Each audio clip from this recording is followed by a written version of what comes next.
Hello everyone, स्वागत है आपका आपके अपने यूट्यूब चैनल स्टडी कंटेंट में। आज हम आपके लिए यहाँ लेकर आए हैं फरवरी मंथ की मोमल करंट अफेयर, जिसमें कि हम दिसंबर और जनवरी मंथ की करंट अफेयर के बारे में डिस्कस करेंगे। अगर आपने इसका पार्ट 1 नहीं देखा है तो देख लीजिएगा जा करके। आज हम पार्ट 2 के बारे में डिस्कस करेंगे। तो चलिए शुरू करते हैं इस वीडियो को। इसमें फर्स्ट क्वेश्चन है कि पश्चिमी राजस्थान उद्योग हस्तशिल्प उत्सव 2024 का आयोजन 24 जनवरी 2024 को कहाँ किया गया? तो जोधपुर में किया गया। मुख्यमंत्री भजनलाल शर्मा ने राजस्थान हस्तशिल्प उत्सव का उद्घाटन किया। नेक्स्ट क्वेश्चन है इसमें कि केंद्र सरकार ने राजस्थान में मिलने वाले किस खनिज पदार्थ को खनिज की श्रेणी में संशोधन कर क्रिटिकल मिनरल की श्रेणी में शामिल किया है? तो पोटास को किया है। इसको क्रिटिकल मिनरल की श्रेणी में शामिल करने के बाद केंद्र सरकार माइनिंग का काम सीधा अपने हाथ में ले सकेगी। 4 वर्ष पूर्व बीकानेर के लखासर व हनुमानगढ़ के सतीशपुरा में पोटास के भंडार होने का पता चला था, और जब ये क्रिटिकल श्रेणी में इसको शामिल कर दिया जाएगा तो इससे क्या फ़ायदा होगा? इससे ये फ़ायदा होगा कि खाद बनाने की कारखाने लगने में किसानों को जो है सस्ता और समय पर फर्टिलाइज़र उपलब्ध हो सकेगा। पोटास से जुड़े सीसा, केमिकल और विस्फोटकों से जुड़े उद्योग प्रदेश में स्थापित होंगे और प्रदेश को रॉयल्टी के रूप में बड़ा राजस्व मिलेगा। तो ये भी इम्पोर्टेंट है, जो मेंस लिखते हैं उन लोगों के लिए है कि अगर इसको जो है पोटास को क्रिटिकल मिनरल की श्रेणी में शामिल कर दिया जाए तो इसके क्या फ़ायदे होंगे। ठीक है। नेक्स्ट क्वेश्चन है कि फ्रांस के राष्ट्रपति एमेनुअल मैक्रो व प्रधानमंत्री मोदी की जयपुर यात्रा, सभी को पता होगा क्योंकि ये भी काफ़ी चर्चा में रहा था। तो इन्होंने जो है जयपुर की यात्रा की है। इन्होंने जयपुर में जंतर मंतर, हवा महल और जो आपका बड़ी चौपड़ छोटी चौपड़ वाला जो बाज़ार है उसका भ्रमण किया है। और इसके मतलब इस यात्रा से होगा क्या? तो इस यात्रा से अंतर्राष्ट्रीय स्तर पर जो है पर्यटन का केंद्र बनेगा जयपुर। साथ ही हैंडीक्राफ्ट उद्योग को दुनिया में पहचान मिल सकेगी और हैंडीक्राफ्ट निर्यात जो है उसको जो है बूस्ट मिलेगा। नेक्स्ट क्वेश्चन है कि 29 जनवरी से 9 फरवरी 2024 तक भारत और सऊदी अरब का संयुक्त युद्धाभ्यास साडा तंसीक कहाँ आयोजित किया गया? तो महाजन फील्ड फायरिंग रेंज बीकानेर में आयोजित किया गया है। नेक्स्ट क्वेश्चन है कि 17 फरवरी 2024 से वायुसेना का युद्धाभ्यास वायु शक्ति 2024 कहाँ आयोजित होने जा रहा है? तो Chandan field firing range, Jodhpur airbase. इसमें एक और चीज़ याद रखना कि मीका मिसाइल दागो और भूल जाओ, ये जो मीका मिसाइल है ये दुनिया में हवा से हवा में मार करने वाली पहली मिसाइल है। नेक्स्ट क्वेश्चन है कि 18 से 19 जनवरी 2024 को राजस्थान पुलिस का साइबर सुरक्षा हैकाथॉन 1.0 कहाँ आयोजित हुआ है? तो ये जयपुर में आयोजित हुआ है। और ये 2 दिवसीय हैकाथॉन था, जिसमें क्या हुआ कि जो है 300 टीमों ने इसमें जो है पार्टिसिपेट किया है। 1600 से अधिक प्रतिभागियों ने जो है इसमें जो है 36 घंटों तक लगातार जो है ये मैराथन चली है। और इसकी थीम याद रखना कि सजग व समझदार आप तो साइबर सुरक्षित राजस्थान, ये इसकी थीम है जो कि इम्पोर्टेंट है। नेक्स्ट क्वेश्चन है इसमें कि जनवरी 2024 में अंतर्राष्ट्रीय ऊंट महोत्सव का आयोजन कहाँ किया गया है? तो बीकानेर में। इसकी थीम आइकन्स ऑफ बीकानेर, ये इसकी थीम है। सांबर महोत्सव जो कि जयपुर के सांबर झील क्षेत्र में जो है 26 से लेकर के 27 जनवरी 2024 को पर्यटन विभाग के द्वारा सांबर महोत्सव का आयोजन किया गया। नेक्स्ट क्वेश्चन है कि 21 जनवरी 2024 को केंद्रीय सड़क परिवहन एवं राजमार्ग मंत्री नितिन गडकरी ने कहां पर Ram Setu railway over bridge का लोकार्पण किया है? तो बालोतरा में किया है। ये जो ओवर ब्रिज है वो राष्ट्रीय राजमार्ग 112 जोधपुर बाड़मेर रेलवे सेक्शन पर 102 करोड़ रुपए की लागत से 2 किलोमीटर लंबाई में 2 लेन का बनेगा। और इससे होगा क्या? इससे होगा कि जसोल धाम, नाकोड़ा एवं ब्रह्मा धाम यात्रा जो है उस पर आने वाले जो श्रद्धालु हैं उनके लिए जो है आवागमन सुगम हो जाएगा। नेक्स्ट क्वेश्चन है कि राज्य में 5G टेस्टिंग लैब केंद्रीय दूरसंचार विभाग के द्वारा 100 उच्च शिक्षण संस्थानों में प्रदेश के 5 स्थानों पर ये स्टार्ट की जा रही है। और वो 5 स्थान या 5 विश्वविद्यालय कौन से हैं? तो IIT जोधपुर है, MBM विश्वविद्यालय जोधपुर, पिट्स पिलानी जो कि झुंझुनू में है, MNIT जयपुर और वनस्थली विद्यापीठ जो कि निवाई टोंक में स्थित है। और ये जो लैब टेस्टिंग है वो केंद्र सरकार और जो भी संस्था है या जो भी यूनिवर्सिटी है उसका जो है वित्तीय वहन 80:20 के अनुपात में होगा। ठीक है, यानी कि केंद्र सरकार 80% पैसे वहन करेगी और 20% पैसे जो है वो जो संस्था है वो वहन करेगी। ठीक है, नेक्स्ट क्वेश्चन है कि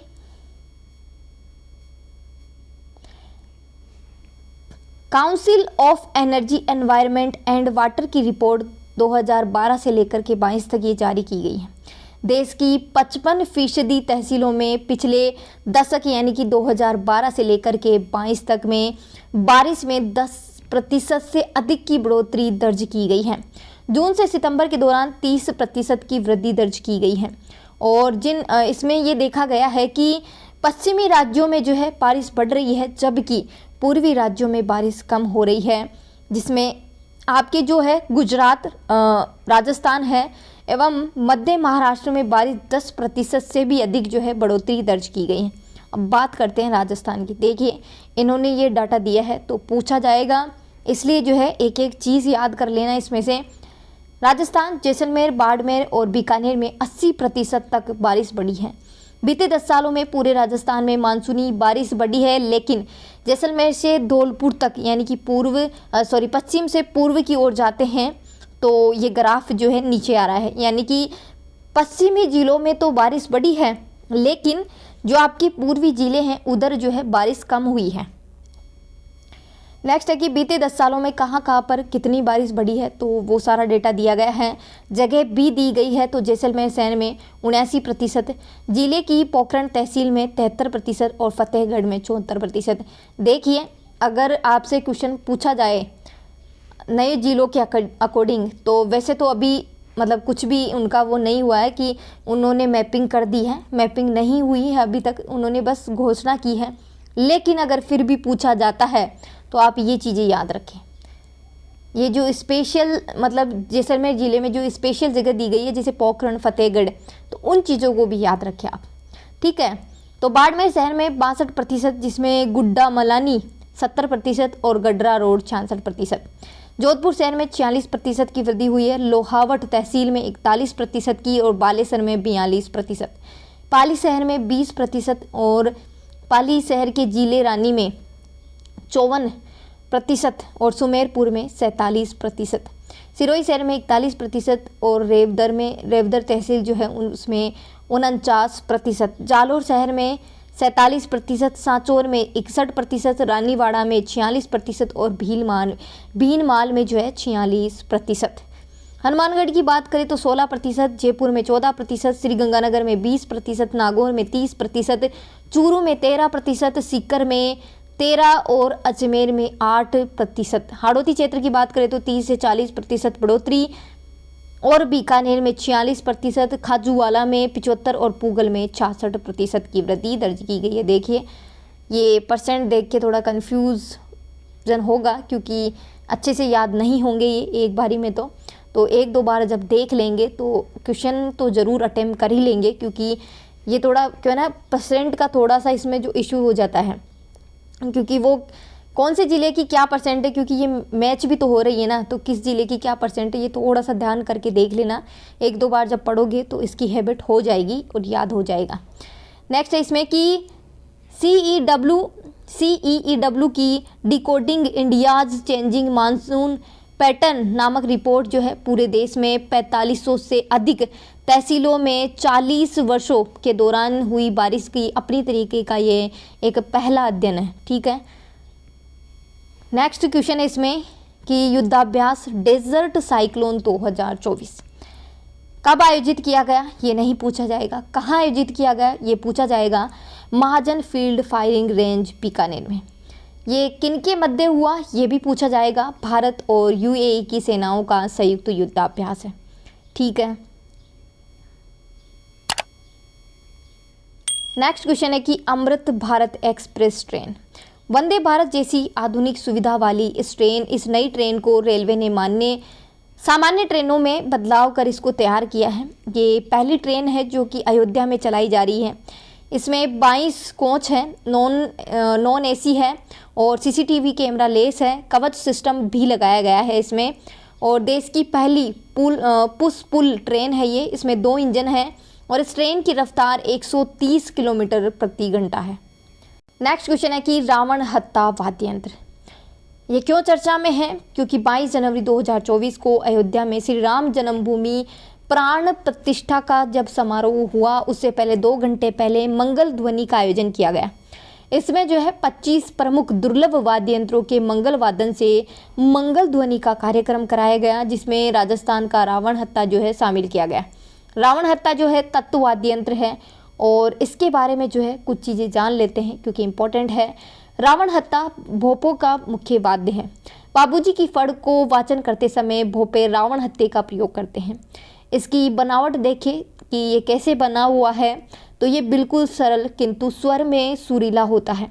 इसे बनाने के लिए नारियल की कटोरी पर खाल मढ़ी जाती है जो बांस के साथ लगी होती है। बांस में जगह जगह पर खूंटियाँ लगा दी जाती हैं जिनमें तार बंधे होते हैं। ये वायलिन की तरह गज से बजाया जाता है। रावण हत्ता को डफ भी कहा जाता है और ये तत्ववाद्य यंत्र की श्रेणी में आता है।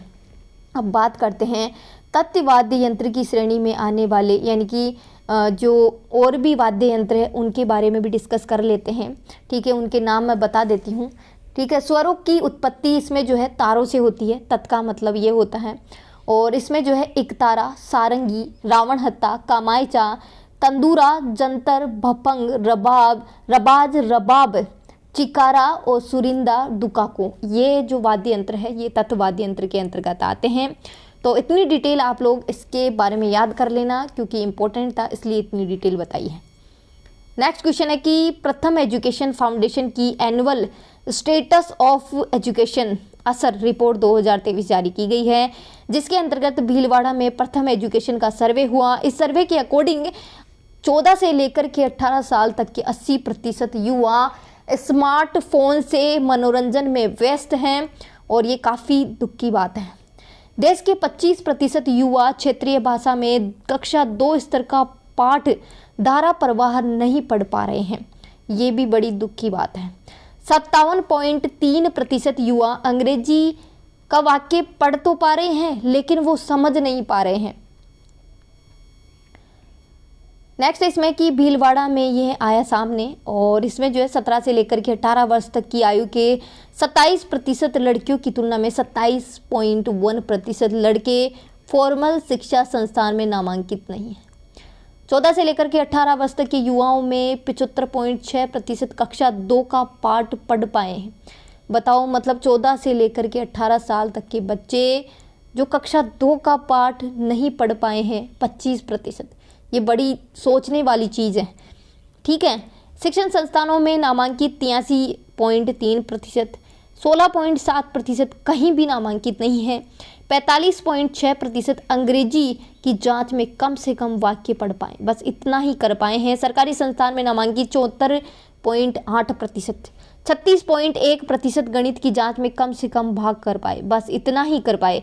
96.6% युवाओं के पास घर में स्मार्टफोन। ये बताइए, मतलब इनकी एजुकेशन का हाल ये है, बट स्मार्टफोन के मामले में ये देखो 96.6% युवाओं के पास या उनके घर में स्मार्टफोन है। नेक्स्ट क्वेश्चन है कि 5 से 7 जनवरी 2024 को 58वीं पुलिस महानिदेशक या महानिरीक्षक DGIG कॉन्फ्रेंस का आयोजन राजस्थान इंटरनेशनल सेंटर जयपुर में आयोजित किया गया। इसका उद्घाटन जो है केंद्रीय गृह मंत्री अमित शाह के द्वारा जो है किया गया। नेक्स्ट क्वेश्चन है कि भारत के पहले वेटलैंड शहर के लिए यूनेस्को को भेजे गए 3 नामित शहरों में प्रदेश का कौन सा शहर शामिल है? तो उदयपुर है। और वो 3 शहर कौन कौन से हैं जिनका नाम जो है भेजा गया है? तो उदयपुर, इंदौर और भोपाल है। उदयपुर को झीलों की नगरी के नाम से जाना जाता है। ये देश का पहला वेटलैंड शहर बन सकता है। उदयपुर में फतेह सागर झील है, पिछोला है, रंगा सागर है और उदय सागर झीलें स्थित है। याद रखना, ये सॉरी रंगा नहीं, रंग सागर है ना। सो ये रंग सागर है ना, ये मतलब करंट में है तो पूछी जाएगी, क्योंकि अधिकतर जो है ये रंग सागर झील नहीं पढ़ते हैं कल्चर में, या फिर आप ज्योग्राफी में मान लीजिए, कहीं भी मान लीजिए, अधिकतर यही पढ़ते हैं, फतेह सागर, पिछोला या उदय सागर यही पढ़ते हैं, बट रंग सागर नहीं पढ़ते हैं। तो याद रख लेना, पूछा जा सकता है कि रंग सागर जो झील है वो कहाँ स्थित है, कौन सी जिले में स्थित है, तो उदयपुर में। नेक्स्ट क्वेश्चन है कि नेशनल स्टार्टअप दिवस 16 जनवरी 2024 के अवसर पर नई दिल्ली में आयोजित स्टार्टअप इंडिया रैंकिंग में राजस्थान सरकार के किस स्टार्टअप को टॉप परफॉर्मर अवार्ड प्रदान किया गया? तो मिशन आई स्टार्ट को। मिशन आई स्टार्ट को यह अवार्ड बीते वर्षों में राजस्थान स्टार्टअप इकोसिस्टम को मजबूत बनाने के लिए दिया गया है। नेक्स्ट क्वेश्चन है कि बीकानेर में सौर ऊर्जा का उत्पादन, तो वर्तमान में उत्पादन की बात करें तो 4324 मेगावाट का उत्पादन हो रहा है, लेकिन यहाँ पर 9640 मेगावाट के सोलर प्लांट जो है उसका काम प्रोसेस में है, यानी कि अभी चल रहा है, और इसमें जो है 5190 मेगावाट की परियोजनाएं निजी क्षेत्र की हैं। पूगल की बात करें तो इसमें राज्य की उत्पादन निगम 2000 मेगावाट सोलर प्लांट लगाने जा रहा है, और इसमें से 800 मेगावाट बिजली के लिए कोल इंडिया कंपनी और सरकार के बीच जो है MOU हुआ है।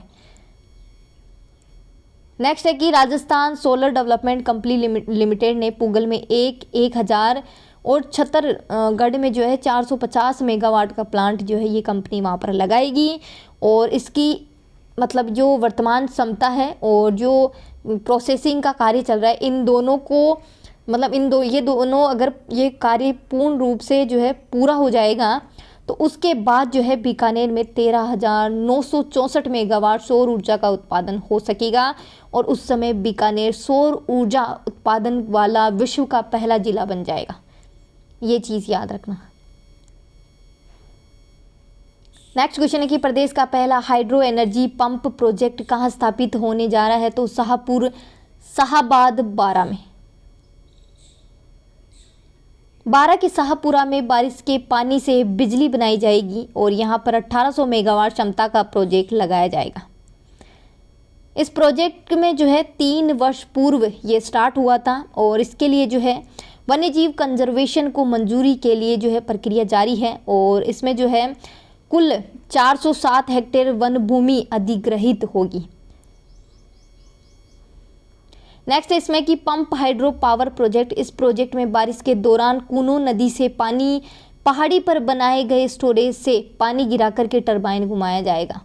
ठीक है, ये इतना कोई इंपॉर्टेंट नहीं है, बस इतना सा याद रख लेना कि प्रदेश का पहला हाइड्रो एनर्जी पंप प्रोजेक्ट कहाँ स्थापित होने जा रहा है? तो शाहबाद बारा में।